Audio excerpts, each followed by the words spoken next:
What's going on, everyone? Welcome back to the Red Beard Outdoors podcast. I'm Jonathan, your host, and today we've got a special guest for you guys. He's one of the competitors in the November Knockdown Finals this past spring, and of course before that, November of last year, which I can't believe we're already coming up on that. Another November Knockdown or whatever it ends up being this year. It may change. Who knows? But either way, we're right here. Right now it's October 1st that we're recording this. And we're getting heavy into whitetail season. We were talking hunting all before this. Probably, was it been 15 minutes? Yeah. We've been sitting here chatting before we even hit record. I always do that crap. But Troy Forrester, he also has his own podcast. He's part of a group. He is Greenlight Outdoors on Instagram. I'll put all those links down below where you can check out his information. But Troy, being a competitor and also being into first form, he is also a very fit individual, lives the lifestyle, and absolutely crushes his goals with being a dad, husband, and his job, his fitness, and of course hunting. So all of that is why I'm bringing Troy on today, because we want to explain why he's chosen First Phorm Outdoors as his community.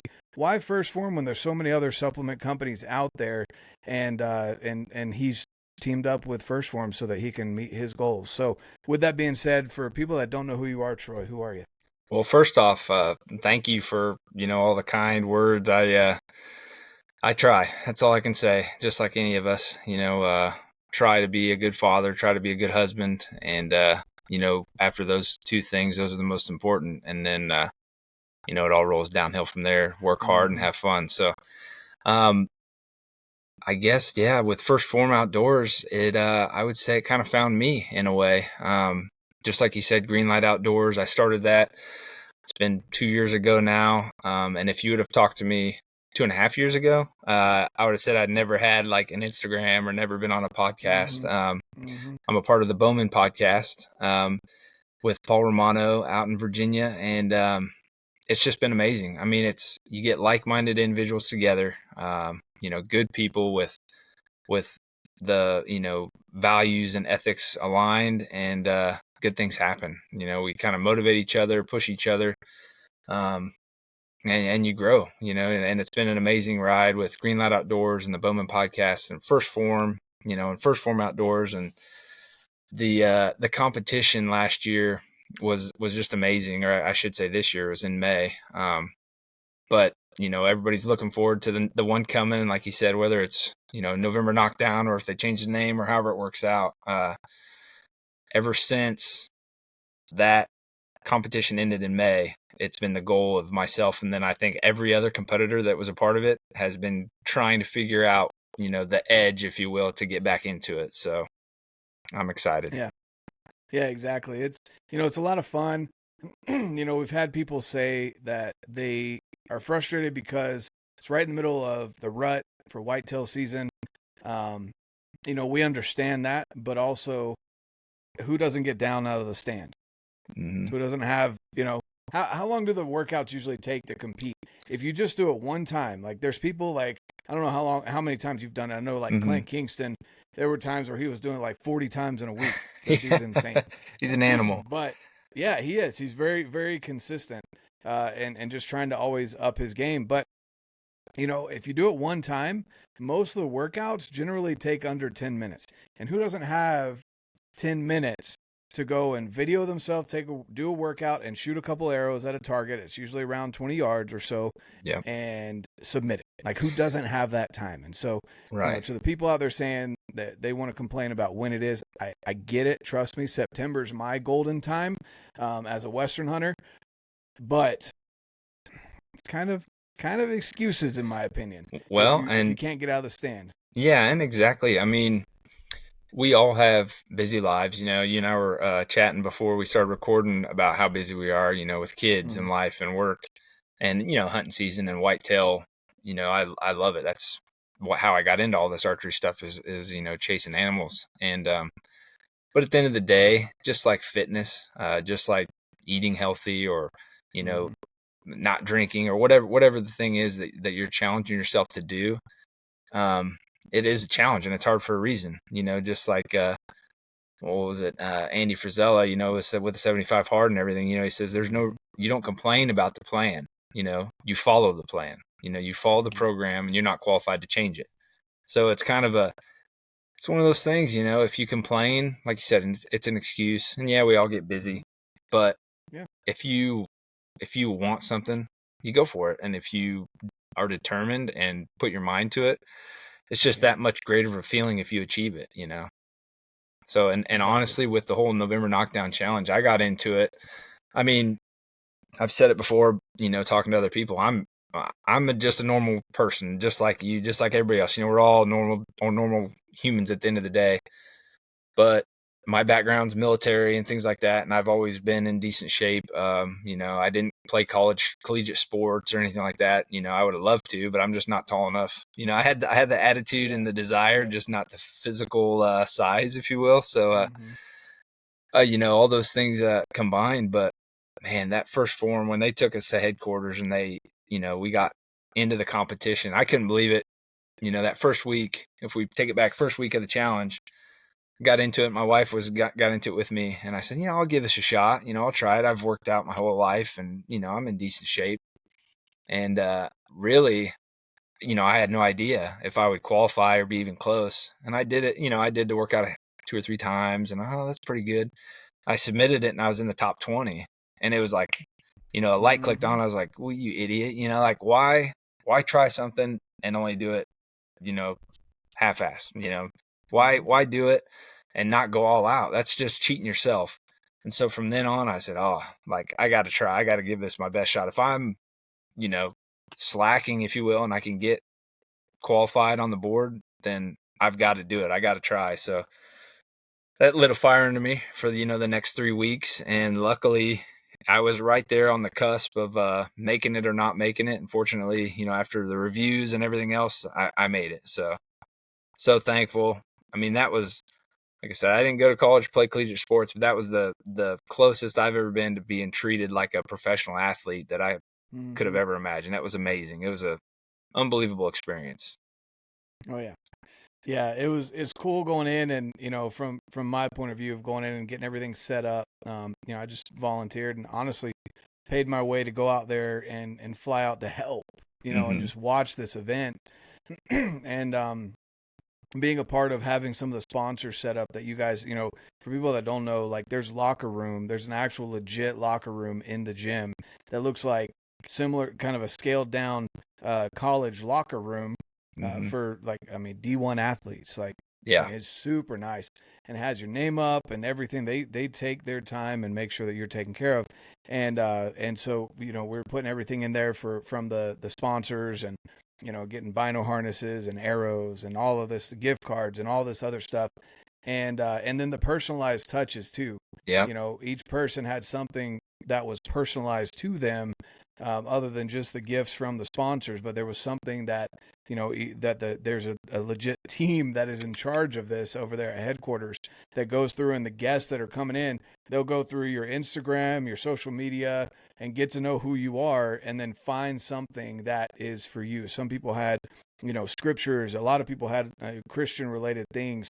Other people had family stuff, or beard oil or whatever. There's something that is specific for you. So it's pretty cool to see that, and then to have you guys go into the locker room and just kind of be overwhelmed with all that. That was pretty cool.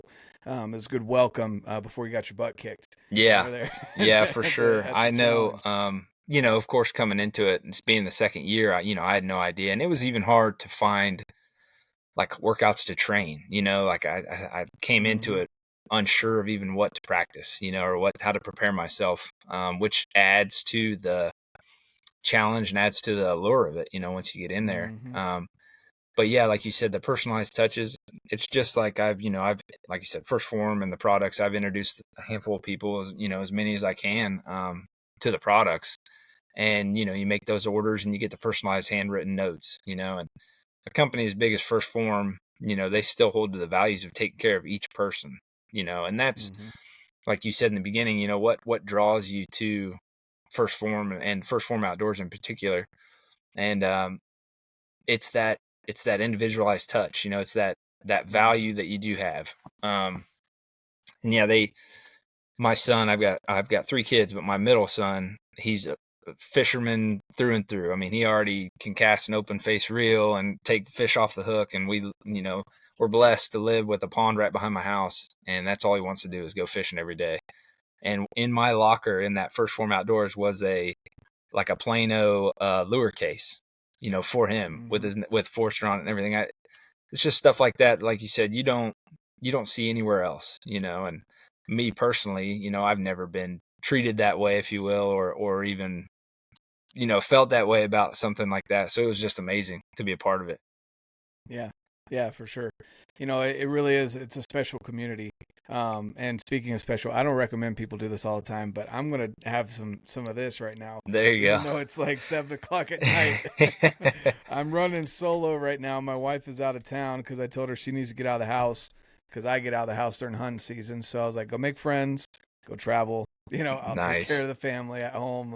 And anyway, I need some energy here. But exactly. With that, there's so many things with First Phorm that just ring true for a lot of people, and it's a community that's kind of unmatched. I haven't found it anywhere else. We were talking about some things, and we won't go too far into it, but a pet peeve of mine is when people are jerks, whether it be online or even in person. It's definitely a lot more present online, but in person, when people, again, online or in person, are mean about someone else's success. We shared a couple different stories. You've had cameras smashed on private property from someone else who had permission to hunt that property, which doesn't make sense to me. Like, a buddy of mine, Dan Staten, for anyone that knows, elk shape, one of his big phrases, and I've got his flag right here up behind me, the separations and the preparation.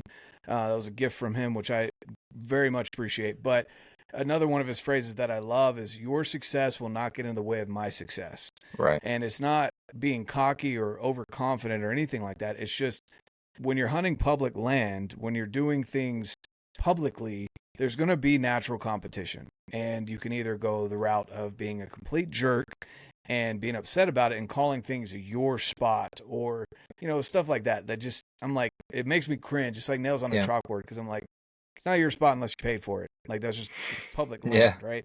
And so, stuff like that gets under my skin. When someone is a first-time hunter and they kill, what others would consider a dink or whatever, for them, it's the biggest buck of their life because it's the first buck of their life, and they are stoked because they worked so hard, they paid so much money for a hunt, they traveled so far, and for people to bring them down, that's how a lot of unfortunate interactions happen with the First Phorm Outdoors community. It's whether you kill a spike, whether you kill a doe, whether you kill the biggest bull that they've ever seen in that unit, whatever it is, they're excited for you. Whether you catch the biggest or the smallest bass, they'll laugh with you because, if you catch the smallest one, you kind of make a joke about it. They'll laugh with you, or sharing your successes. So the community in and of itself, just in person, like the experience you've had, or on the Facebook group, the First Phorm Outdoors Facebook group, is just, it's unmatched. I haven't found it anywhere else where there are people so positive and encouraging of, just your progress, your success.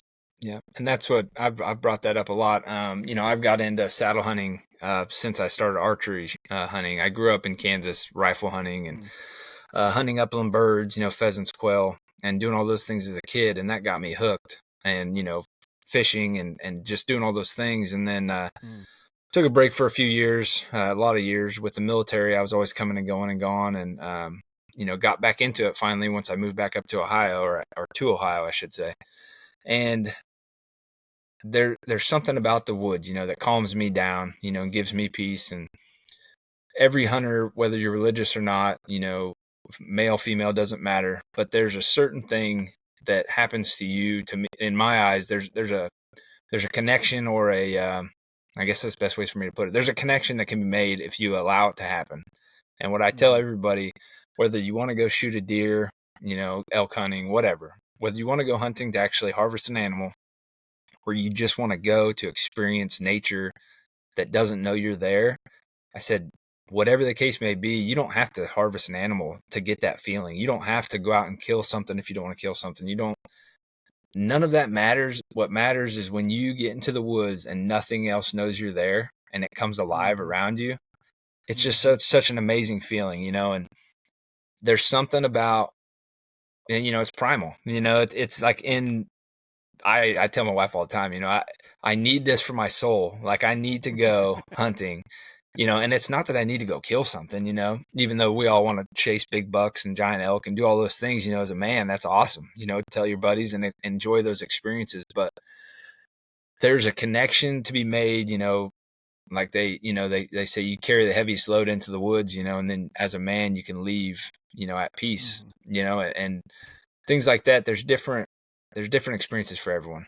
But I don't like you said, people putting down other people, or, you know, like you said, if they harvest a buck that's not up to someone's standards, you know, who are you to tell that person? You know, you don't know what they've experienced, where they've been. That might be their 100th hunt and the first opportunity they had to harvest an animal, or that might be their very first hunt, but they might be with a loved one that, you know, there's all these different variables that none of us know. So as an outdoorsman and as a respectful human being, just enjoy it with them, you know, just soak it all in, take it in. It's like the little kid that hands you a phone, you know, there's no adult out there in their right mind that won't answer a fake telephone if a you know, toddler hands it to them. Enjoy those experiences with all these people, you know, like the story you're sharing with me about, you know, people from another state coming in and hunting. You have no idea the struggle they could have had to get to that hunt, and they harvested an animal. Whether you would have or not doesn't matter. You know, it's a part of, like you said, you know, the outdoor community, the first Phorm community. Just share it with them, you know, let them soak it all in, because that might be the only hunt they ever get to go on. Yep. Exactly. That's such a, I don't know. I personally don't understand why people put other people down. Even when you look at people like Cam Hanes and Joe Rogan, I think they did a very good job on a podcast they did recently after their hunt, where them and Adam Greentree, they're famous in the hunting community, and they've killed some very big things. They're very consistent, and they get to hunt some properties now that are way out of my price range, by far. And so, you know, all of that to be said, I think they explained it very well. You know, they wish they could give the opportunity to everyone. They're not trying to show off or say that they are better than anyone because of that hunt. It's just, you know, Cam Hanes has worked 30 plus years to get where he's at. Adam Greentree, I don't know a ton about him, but I know he's a consistent killer out in Australia. And then you've got, you know, Joe Rogan, that is just, he's worked his butt off in so many other aspects of his career to get to the point where when he loved bow hunting, he got to get the best of the best because he's worked for it, just maybe not earned his stripes per se, as someone would say on social media, right, in the hunting world. But anyway, I recommend people go and listen to that. Even if you don't like those three guys, go and listen to that podcast, because it explains very well how they actually feel, you know, about those experiences that they get to have. And when people do try and say, hey, you should go hunt public land like the rest of us, kind of deal. You know, it still serves no purpose putting people down, no matter where you're at. And what I have also found is, in all reality, you will never get better looking down on someone. Right. And the people that are looking down at other people will never help you get better. And it's just how it is. Like, wherever your eyesight is, it's the same with driving. Yeah. If you're looking down at your phone while you're driving, or you're looking off to the right, or you're looking in the back at your kids, your hand and your body is going to go that way. Yeah. So whatever you're maybe proverbially, or whatever the word is, looking down at someone, whether literally or not, like, you're going to end up falling down to their level, or, you know, whatever it is. So it just, don't ever do that. It's like when they teach you to ride a horse, you know, you look where you want to go, not where you've been, you know, and exactly, just like you said, I mean, my whole, you know, career life, you know, I've been in positions where good supervisors will tell you to teach the men below you to do your job, you know, teach everyone below you to do exactly what you do. That way someday, you know, they can fill your shoes and you learn the person above you's job, you know, and vice versa, you know. And it's the people that try and control that power and try and, you know, they think, you know, them having knowledge is their power, but in reality, they're hindering themselves and everyone else around them, you know. So it's just that same idea. There's no reason to belittle anyone or come down on anyone, you know, as long as they're doing ethical, you know, things and they're out enjoying the woods just like all of us. You're doing nothing good by putting anybody down. You know, the only caveat to that is if you're not doing the things you should be doing, then yeah, you need to be taught or you need to be educated or whatever needs to happen. But at the same time, if you're out there and you're an ethical hunter and you're trying, hey, live it up. You know, whether it's a spike or a giant doe, which are sometimes the hardest to hunt anyways, because they've been in the woods forever looking in every tree in Ohio. You know, I'm but telling you, man, enjoy there's it. something about those whitetails. They've learned to look up. Elk don't look up. Yeah. You know, and a lot of mule deers don't either. But the whitetails, it's just bred in them now. Oh, to look up. I hear, especially here, you know, everybody hunts. Every single house hunts, and here in Ohio. And I know for a fact I've been busted in trees by does specifically, and I will move in my saddle 30 yards from that tree. You know, the next time I'm in there, I won't hunt the same spot, especially if I get busted. And I have watched does come in and look in the tree that I like. They literally, what they do, they've learned to look up. Or, you know, here you can hunt over bait, and it's like they know, you know, if they survive that first year or two of their life, and especially if they've been hunted, you know, oh, they know. They're smart. They know to look up. Yeah. Yeah. That's not a branch up there. That's no. It's not a weird growth off the tree. Yeah. It's tough. Yeah, no, that's awesome. So I guess I mean, you kind of give us some background of, you know, your military. You're obviously blue collar. You work for a living. Yeah. Not some fancy investor, right? No. And so you obviously work your butt off in the gym. You try and stay physically fit for your family, and kind of give us a brief reason why you feel the need to stay physically fit. You know, what would be your give us your top 2 reasons why you stay physically fit on a consistent basis. Okay. Well, we could go down to some long, deep, dark rabbit holes, you know, about you know, my life and growing up and things I've experienced, you know, good and bad, and then you know, military career wise, good and bad. Traveled all over the world, got to see all kinds of places that I, you know, don't ever care to vacation back to, but that was a part of my life that, you know, everything you can either learn from it, you know, or hold it as a crutch, you know. So I've tried my best, you know, to learn over the years. And like you said, blue collar, grew up, you know, working as soon as I could work. I remember working as soon as I could, you know, mowing lawns and doing different things. But as far as keeping myself healthy and being in shape, I feel like in a weird way, it's my responsibility. And I don't know where that came from, you know, or why essentially. But I feel like, especially as a father, you know, and a husband and a care, you know, protector, if you will, it's another reason I'm part of a volunteer firefighter thing here in the local town. It's like I feel like my whole mindset is if I'm willing to ask you for help, or if I'm willing to call 911 and expect someone to show up, like I think I'm doing something unjust if I couldn't do that for you. And I feel like that was maybe it was put in me by the military or however, but I feel like I have to keep myself in shape for that day when someone needs me, whether it be my family or, you know, a loved one or a friend or a stranger. And who knows what that cause may be. You know, I'm not necessarily saying I'm Rambo, Billy Joe Badass or whatever. I feel like at the end of the day, if I'm not capable to help you, then I'm doing an injustice to myself and to you, especially with my family. You know, I'd want to be able to do everything I could for them. And then I've learned, you know, so to be the example, you know, and help if I could, or you know, if I'm willing to ask you this, you know, I need to be able to uphold my end of the bargain.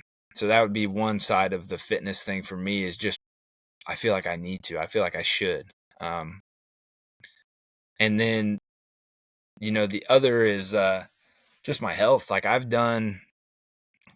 was a heavy equipment operator for the military my whole career. So they called us dirt boys. We built airfields and roads, and I was on a demolition team, and I've traveled all over the world and been all these different places. And when I was younger, we worked hard, blue collar, pretty much construction worker for the military. We would drink a little too much when we were home and work a little too hard when we were gone. And I've learned in my few years, I learned real quick to get good at equipment, to stay off the end of a shovel. But all that adds up, so my joints hurt, my back hurts, but with fitness, and First Form and the different programs, but I've learned quickly that the less I work out and the less I lift, the more I hurt. The more my joints hurt, the more my back hurts, the more issues I have, whether it be digestion or anything, sleep. So I guess the two answers that I'm looking for in a long roundabout way is the first one is for others. I feel like I should be in shape for others in my life, my family, my friends, people around me. And then the second half of that is for me, for my health, for my joints, for my sanity. And it really is like a whole body thing. People work out in the gym and clear their mind or get rid of stress, and it's both those things. So one, for those around me, and two, for me. I need to do it for myself. And it just supports that first answer. So Perfect. No, I love it. All right. Well, with that, I think those are amazing reasons. We there's a lot going on in our communities right now. Recently, we just had that big hurricane down south. I grew up in North Carolina where there was lots of hurricanes. I was there during. Oh man, why is it slipping my brain now? But the one that basically destroyed Louisiana in that area. Katrina, yeah. Katrina, yeah. I was there during that. I saw all the men in our church congregation, our ward, go down and help with that. And I wasn't quite old enough to be able to go and do that. But just seeing that part of the community, and I miss that to a degree. But knowing that, there's so much crap going on right now, and honestly, the government's not there to save you. It's just not going to happen. Whether you lean left or right, that's fine. I don't really care. But the government's not going to save you. It's just not. They're all greedy assholes. That's really what it boils down to. They've become career politicians, all of them, right and left. Mm-hmm. And we're here as a community to save ourselves and each other, is what it should boil down to. Yeah. And maybe that's the big reason why it bugs me that people get on to other people or put them down in the hunting community. But in general, just in the community in general, we should be lifting each other up and helping each other out and being, like you said, capable to help our family and also our neighbor. Are you a hindrance or are you an asset? Are you taking or are you giving? And so there's obviously a lot of give and take you can't be an expert at everything, but being a capable human being in your community and being willing to help, and people knowing that you're willing to help but not being abused, there's a difference. You can cross that line of people coming to you and acting helpless all the time, but being capable for your family, your kids will see that. They emulate what you do. Mm-hmm. They will want to do what dad does and what mom does and how you react to different situations, etc. So I think that's key. And I always talk about this with, I don't ever watch TV. I don't watch the news. I try and do my own research when I see things pop up on social media, because that crap's always fake too. So all of that is, I've just narrowed it down to, my life is happier when I focus on my family, my local community, and my faith. And I'm able to build up our nation, starting out with my kids, right, and their friends when their friends are over, and my neighbors and my friends, how that interaction goes. So I love that was your answer of being physically fit for your community, for your family, obviously, but if anyone else needs you as well, even outside of being a firefighter. So with that, so you've already given us one reason for First Phorm Outdoors, the community. Mm-hmm. Give us two more reasons, just real quick, here in the next 5 minutes, of why First Phorm Outdoors for you over any other supplement company that's out? It comes back to that personal touch, with when I got into the November Knockdown Challenge, just the interaction I had once I started posting the videos and doing those things, and people reached out right away. It's one of those things. Obviously, my name was high enough to be read by people, if you will. It was up in the 20s, so everybody could see it. So the other individuals, like Clint Kingston, like you said, amazing dude. Jake Arvold, amazing. All those different individuals, and there's a bunch of them. But they would interact. They'd reach out. I could hit them up on Instagram, ask them a question. Hey, what do you think about this? How are you trying that? And Clint Kingston was huge on that and helped me out a lot. He wouldn't give any tips or pointers, because he'd actually been there the prior year, but he definitely was a motivator and definitely right there, to stand next to you and compete with you. He's never one to put you down, never one to do anything negative or sour. It was all, promoting and helping and growth. And that pulled me right in. And then, Mr. Dale Beatty, interacted with him. He's a giant online, and met him in person when I went out to First Phorm headquarters, him and Jake Arvold, and just the, I've been with really close knit groups of people and traveled, and done all these things and spent a lot of time, and that brotherhood you talked about in that close community. Since I left active duty, really, I felt that I was always looking for that, and just like any, there's different things out there, men need a tribe, just as much as anything. And you're always looking for that edge or that that thing that helps you relate to the men around you. And like Jake Arvold, Dale Beatty, like those guys, I interacted with them there at First Phorm, and they didn't know me. They didn't have to spend any time with me. They're busier than anybody else there. And they sat down and talked to me. They sat down and treated me just like somebody they've known for 20 years. So those different interactions go a long ways. And as well as I do, interacting with people that you do on podcasts and online, we all have like a sixth sense. You talk to somebody, they might be nice and cordial, and you might, hey, they're nice. But deep down, there's just something that doesn't click with you. You wouldn't invite them over for dinner. You wouldn't let them meet your family. They're not someone that you would sit down and hang out with, or right. But share your honey holes with. Yeah. But they're at First Phorm, interacting with those guys, and I've heard multiple people say it, and it's not a a scripted saying. But everyone you compete with there, you leave just as good of friends as you were. Even the competitors during the competition. We were competing with each other, and obviously there was money and everything on the line, if you will. But it was like a bunch of guys that are a close-knit group of people coming from all over the United States, competing, and just, it was awesome. There's no connection like that. So it was amazing. That's the best thing I can give for you is the more I've interacted with First Phorm, the closer and more of a family feel I've got, and it's a huge company. Obviously it's huge. But you're not just a number. You are a person. If you do have issues, if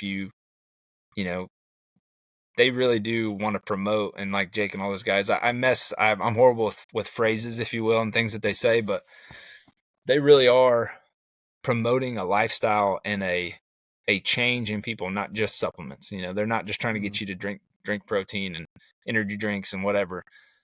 All those things are awesome and they're great products and they work, they help you. But none of that matters if inside you're not willing to put the work in and you're not willing to accept the things you need to change yourself, And that First Phorm badge, there's been multiple times I've heard they say, you wear that and you're part of something else, and anybody can say that. Everybody has products and everybody has, cool gear, the newest camo. But there is some pride and some sense of ownership when you do wear that First Phorm logo. Just like I have this November Knockdown tee, and I've had people ask me about it. Hey, were you part of that challenge? Have you ever done that? I've thought about it. I said, well, matter of fact, I was fortunate enough to be a part of it and get to go compete. Mm-hmm. And it just opens doors that people, it's a community that is bringing good people in for the right reasons, and it's going to continue to grow. There's no reason to be negative because everybody in it wants you to grow. You're not ever going to get judged by the guy working just as hard as you in the gym. You're going to get judged by the guy sitting at home, not putting the effort, not putting the work, and everyone in that first Phorm building puts in the work. They have those facilities, they have everything there, and it's a culture that's growing, and it's cool. So it's really neat to be a part of. Yeah, no, for sure. So to kind of synopsis for people, so we got community, you've got the quality of the relationships and the individuals and the obviously the supplements. So just the quality and community. What would be your third piece as to why First Phorm over anyone or anything else? To me, the last piece would be the vision of where they're trying to go, I guess. After speaking with Jake there and it's not about today. It's not about you buying the products today and us making money right now. It's about okay, where are you going? Are you going to get in this app? Are you going to put the work in? Just like, the fall challenge is coming right around the corner. They don't do okay, it's October 1st on the 10th, is the pictures in the winner. Who's going to win it? It's 8 weeks from now. Just like the November knockdown, we're going to put it in November and we're going to make it hard for you. You're going to have to make time. You're going to have to put in the effort. And it's these challenges, they're not a 1 week or a quick 30-day challenge. It's, 8 weeks. Are you willing to put the work in? And where do you want to be? And where do you want to go? And how do you want to grow as an individual and change your life? And I tell people, I've had so many people talk to me about, well, I just, I want to do this, but I can't afford the protein, or I want to do this, but I can't afford that, or I don't have time for this. If you don't have $12 a month to commit to yourself, to get a plan and to get a thing, then it's on you, and those are excuses, and we can all move above that.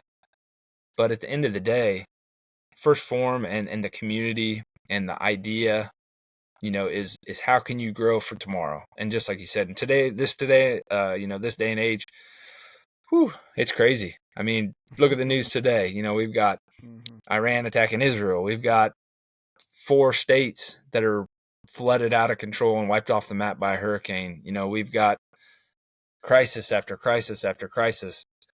But the only thing you can control, and especially with kids, is when you get up in the morning. That's what I tell people. How do you get up in the morning and work out? How do you do this? How do you do that? The only thing I can control throughout the whole day, a whole 24-hour period, is when my alarm goes off. That's it. That's the only thing I can control. Everything else could change at the drop of a dime, whether I'm at work, whether something happens to one of my children, all these things, whether my wife needs me, natural disaster, fire call, anything. The only thing I can control, and it's been the hardest thing in the world for me to learn and accept, is when my alarm goes off in the morning. That's it. I can't even control when I go to bed at night because I've got my kids, there's no telling, how that goes. But I can control when I set my alarm, and I can try my best to make that first thing I do every day, a positive thing, work out, set my day the right way. And hey, sometimes I get up and I don't work out, something happens. But I know that next day, that next night when I lay down to go to sleep, okay, I can set my alarm. All right, here we go. We're going to start it tomorrow. We're going to hit the clock, and we're going to go in the morning. That's the only thing I can control. I love it. That's awesome. I appreciate that. So with that being said, again, and sorry, I've got to jet, guys. I've got to go get my daughter from dance, talking about kids. But with that, go check out Troy and everything he's got going on over there with the Bowman podcast, and of course the Greenlight Outdoors.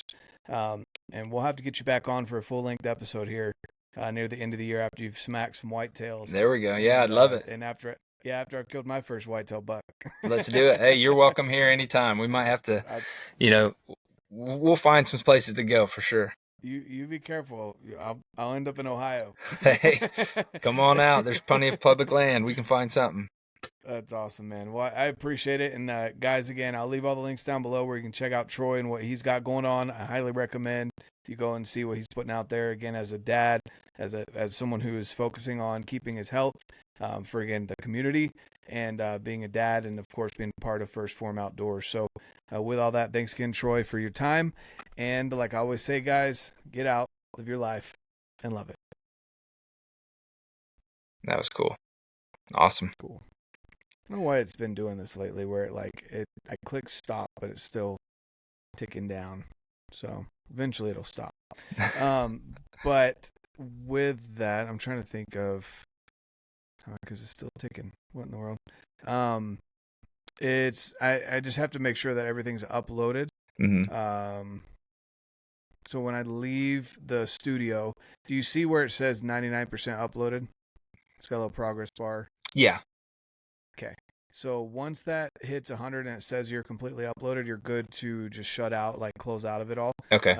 I will leave the studio, and that'll make you leave as well, but it'll keep uploading everything until it's done. So once it's done, then you're good to close out. Okay. Awesome. Well, thank you very much. Me pictures and links. So pictures for thumbnails. If you've got one that works better for like Instagram and then a square. Okay. And then if you have one that works better for like the long, like YouTube. Yeah. Width-wise, you can send 2 over, and then your links, so I don't get those messed up. Okay. Awesome. Cool. Thank you very much. It's been awesome. Yeah, we'll definitely have to get you back on end of the year after whitetail season. Yeah, it'd be great. Hopefully we got some good stories to tell. I'm sure there'll be funny ones if nothing else. Oh yeah. All right, man. Well, we'll talk to you soon. All right, thanks. Bye.